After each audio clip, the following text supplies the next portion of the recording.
You walk into the Apple store. Your old phone is perfectly fine, but the battery is a little slow, and the screen has a tiny crack. You convince yourself you need the upgrade. It's for work, right? So you drop $1,200 on the new iPhone Pro Max. You walk out of the store feeling good. You feel successful. But then, you get into your car and you look at the phone. It's sleek, it's futuristic, and suddenly, your old frayed charging cable looks like garbage next to it. It feels wrong to plug this masterpiece of engineering into so you buy the new MagSafe charger. It's $40. Then you get home, and you put the phone on your nightstand. But wait, your cheap plastic phone case looks ridiculous on this titanium device. You need the leather case. That's $60. And then you realize your old wired headphones are incompatible. You need the AirPods Pro to really get the full experience. That's $250. Within 48 hours, that $1,200 purchase has quietly turned into a $1,600 purchase, and you didn't even notice it happening. This isn't just you being bad with money. This is a psychological chain reaction that has destroyed more fortunes than the stock market ever could. It's a phenomenon that explains why winning the lottery often leads to bankruptcy, and why buying a dream house can turn into a financial nightmare. It is called the Diderot Effect. My name is Abil, and on this channel, we explore the invisible scripts that keep us broke. Most people think they buy things because they need them. Today, I'm going to prove to you that you buy things because your other things are demanding them. If you want to stop the spiral and actually keep the money you earn, smash that like button and let's dive into the story of the man who lost everything because of a bathrobe. To understand why you can't stop spending money, we have to travel back to France in the year 1765.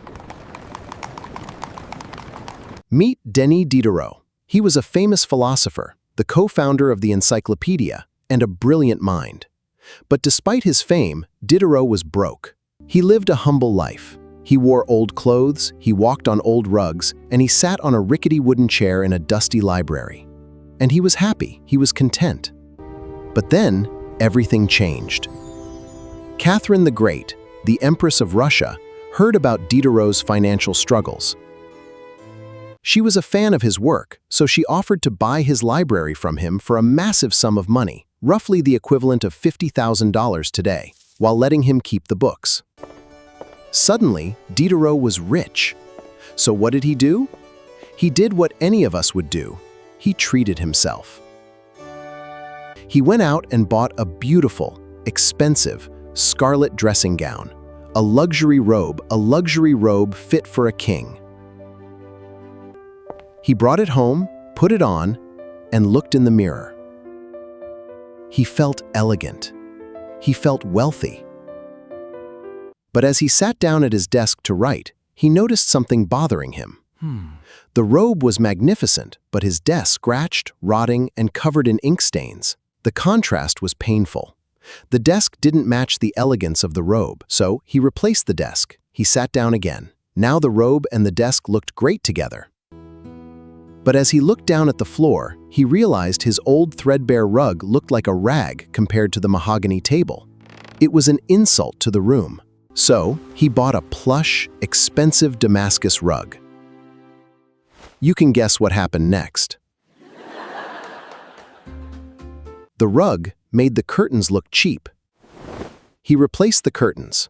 The curtains made the chair look like firewood. He bought a leather armchair. He bought new paintings, new sculptures, new mirrors.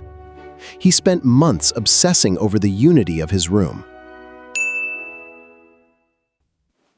He systematically replaced every single object he owned until the entire environment matched the quality of the scarlet robe.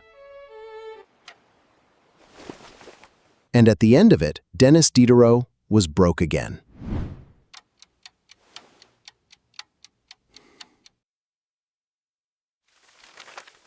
He later wrote a famous essay titled "Regrets on Parting with My Old Dressing Gown."